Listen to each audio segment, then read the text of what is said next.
عورت بھی جذبات اور احساسات رکھنے والی ایک مخلوق ہے۔ ضروری ہے کہ مرد اس کے جذبات، خواہشات اور میلانات کے سلسلے میں حساس ہو، وہ اس کی دل جوئی کرے، اس کے ساتھ فرحت و انبساط اور خوش طبعی سے پیش آئے، اس کی جائز خواہشات پوری کرے، اس کی باتوں کو توجہ سے سنے، اس کے شکوے شکایات کا ازالہ کرنے کی کوشش کرے، اس کے ساتھ گھر میں اور گھر سے باہر بھی کچھ وقت گزارے، اس کے سامنے اس کے رشتہ داروں کا تذکرہ احترام اور محبت سے کرے، اسے تحفے تحائف لا کر دے، اس کے چھوٹے بڑے کاموں مثلاً کھانا پکانا، سینہ پرونا وغیرہ کی تعریف کرے، اس سے نہ صرف محبت کرے بلکہ وقتاً فوقتاً اس کا اظہار بھی کرتا رہے۔ ان تدابیر کے ذریعے بیوی کا دل جیتا جا سکتا ہے اور ازدواجی زندگی کو خوشگوار بنایا جا سکتا ہے۔ بسم اللہ الرحمن الرحیم۔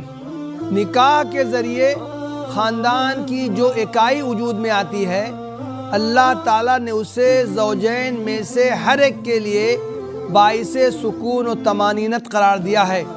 زوجین اگر اپنے فرائض بحسن و خوبی انجام دیں، ایک دوسرے کے حقوق بطیب خاطر ادا کریں اور باہم محبت، حسن ظن اور اعتماد کی فضا قائم رکھیں تو گھر جنت نظیر بن جاتا ہے۔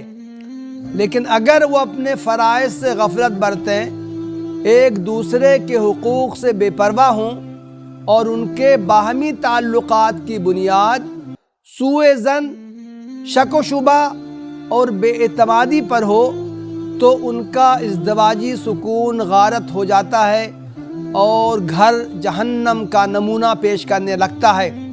اللہ تعالیٰ نے شوہر کو خاندان کا نگراں یعنی قوام بنایا ہے، اس لیے اس پر خاندان کا ماحول خوشگوار رکھنے کی دوہری ذمہ داری عائد ہوتی ہے۔ خطبہ حجۃ الوداع میں اللہ کے رسول صلی اللہ علیہ وسلم نے زوجین میں سے ہر ایک کے حقوق و فرائض تفصیل سے بیان کیے ہیں، لیکن بطور خاص شوہروں کو عورتوں کے معاملے میں اللہ سے ڈرنے اور ان کے ساتھ اچھا سلوک کرنے کی تاکید فرمائی ہے۔ عورت مخصوص مزاج کی حامل ہوتی ہے، یہ مزاج اسے بعض مصالح کی بنا پر فطرت کی طرف سے ودیعت کیا گیا ہے۔ شوہر کی یہ بڑی نادانی ہوگی کہ اس پر حاکمانہ رعب جمائے اور اسے بجبر اپنے مزاج کا پابند بنانے کی کوشش کرے۔ عورت کے ساتھ معاملہ اس کے فطری خصائص کی رعایت کرتے ہوئے کرنا چاہیے۔ حدیث میں اسی بات کو ایک بلیغ تشبیہ کے ذریعے بیان کیا گیا ہے۔ اللہ کے رسول صلی اللہ علیہ وسلم نے فرمایا، ان المرأة خلقت من ضلع لن تستقیم لك على طریقة فإن استمتعت بها استمتع بها وبها عوج وإن ذهبت تقيمها كسرتها وكسرها طلاقها۔ یہ صحیح بخاری ہے، صحیح مسلم۔ یعنی عورت پسلی کی مانند پیدا کی گئی ہے جو تمہارے لیے کسی صورت میں بھی سیدھی نہیں ہو سکتی۔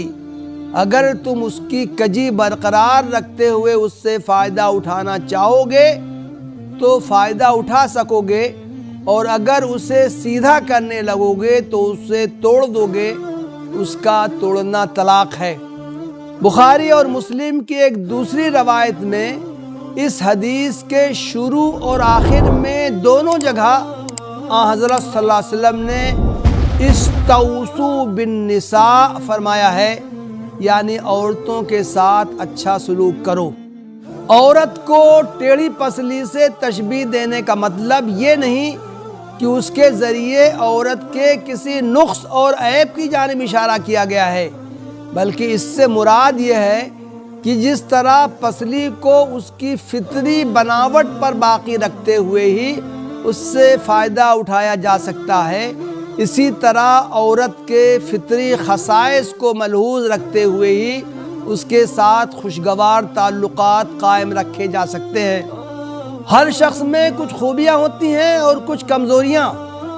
شوہر اور بیوی میں سے کوئی بھی اس سے مبرہ نہیں۔ بیوی کی کوئی کمزوری شوہر پر عیاں ہو جائے یا اس کی کوئی بات یا حرکت اسے ناگوار گزرے تو بیوی کو نظروں سے گرا دینا، اسے سخت سست کہنا، اس کے کردار پر شک کرنا اور دوسروں سے اس کی کمزوری بیان کرنا اچھی بات نہیں ہے۔ اللہ کے رسول صلی اللہ علیہ وسلم نے اس سے منع فرمایا ہے۔ آپ کا ارشاد ہے لا یفرق مؤمن مؤمنۃ ان کرہ منہا خلقا رضی منہا آخر، یہ صحیح مسلم کی حدیث ہے۔ یعنی کوئی مومن شوہر اپنی مومن بیوی سے نفرت نہ کرے اگر اس کی کوئی ایک عادت اسے ناگوار ہو تو اس کی کوئی دوسری خصلت اسے ضرور پسند ہوگی۔ عہد نبوی کا واقعہ ہے، ایک شخص نے خدمت نبوی میں حاضر ہو کر اپنی بیوی کی شکایت کی۔ اس نے کہا میری بیوی کسی چھونے والے کا ہاتھ نہیں جھٹکتی۔ حضرت صلی اللہ علیہ وسلم نے فرمایا اسے طلاق دے دو۔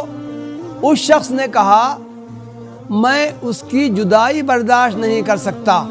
دوسری روایت میں ہے کہ اس نے کہا وہ مجھے بہت محبوب ہے۔ حضرت صلی اللہ علیہ وسلم نے فرمایا تو اسے روکے رکھو۔ دوسری روایت میں ہے کہ آپ صلی اللہ علیہ وسلم نے فرمایا تو اس سے لطف اندوز ہوتے رہو۔ یہ حدیث سنن نسائی میں آئی۔ بعض شارحین حدیث نے اس جملے یعنی لا تمنعوا ید لامس، وہ کسی چھونے والے کا ہاتھ نہیں جھٹکتی، اس جملے کو زنا سے کنایہ مانا ہے، لیکن یہ بات قابل قبول نہیں معلوم ہوتی، اس لیے کہ رسول اللہ صلی اللہ علیہ وسلم سے توقع نہیں کی جا سکتی کہ آپ کسی شخص کو کسی زانیہ عورت سے رشتہ استوار رکھنے کا مشورہ دیں گے۔ در حقیقت اس حدیث میں عورت کے اسی رویے کا بیان ہے جس کی شکایت اوپر کے سوال میں کی گئی ہے۔ بعض حضرات ازدواجی تلخیوں کی ابتدا ہی میں طلاق کی بات کرنے لگتے ہیں۔ وہ عورت کی سرکشی پر اسے قابو میں کرنے کے لیے طلاق کی دھمکی دیتے ہیں، اور جب اس میں کامیاب نہیں ہو پاتے تو اس حربے کو استعمال کرنے میں دیر نہیں لگاتے۔ انہیں معلوم ہونا چاہیے کہ شیطان کو سب سے زیادہ خوشی اس بات سے ہوتی ہے کہ میاں بیوی میں جدائی ہو جائے اور خاندان کا شیرازہ منتشر ہو جائے۔ یہ بات صحیح مسلم کی ایک حدیث میں کہی گئی ہے۔ طلاق کی حیثیت آخری چارہ کار کی ہے، نہ کہ اولین اقدام کی۔ قرآن نے بیوی کی سرکشی کی صورت میں اس سے قبل متعدد تدابیر تجویز کی ہیں، انہیں عمل میں لانا چاہیے۔ عورت بھی جذبات اور احساسات رکھنے والی ایک مخلوق ہے۔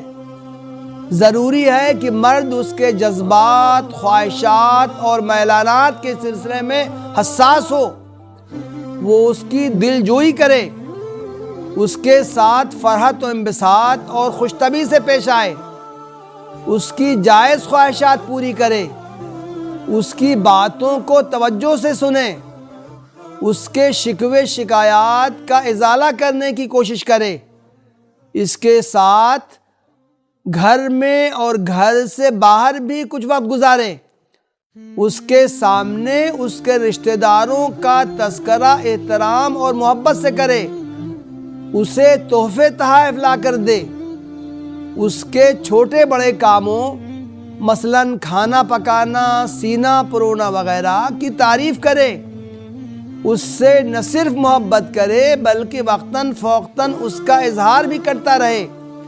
ان تدابیر کے ذریعے بیوی کا دل جیتا جا سکتا ہے اور ازدواجی زندگی کو خوشگوار بنایا جا سکتا ہے۔ آخر میں اپنی بہنوں سے بھی یہ کہنا چاہوں گا کہ جہاں ان کے شوہروں پر ان کے کچھ حقوق ہیں، وہیں شوہروں کے بھی ان پر کچھ حقوق عائد ہوتے ہیں۔ اللہ اور اس کے رسول صلی اللہ علیہ وسلم کے نزدیک محبوب اور نیک عورت وہ ہے جو خوش دلی کے ساتھ شوہر کے حقوق ادا کرے۔ ایک حدیث میں ہے کہ اللہ کے رسول صلی اللہ علیہ وسلم سے کسی نے دریافت کیا بہترین عورت کون ہے؟ آپ صلی اللہ علیہ وسلم نے فرمایا التی تسرہ اذا نظر وتطیعہ اذا امر ولا تخالفہ فیما یکرہ فی نفسہا ومالہ۔ یہ مسند احمد کی حدیث ہے۔ وہ عورت جس کا شوہر اسے دیکھے تو خوش ہو جائے، اسے کسی چیز کا حکم دے تو اسے بجا لائے، اور اس کی ذات اپنے مال کے بارے میں جس چیز کو ناپسند کرتا ہو اس کا ارتکاب نہ کرے۔ وآخر دعوانا ان الحمدللہ رب العالمین۔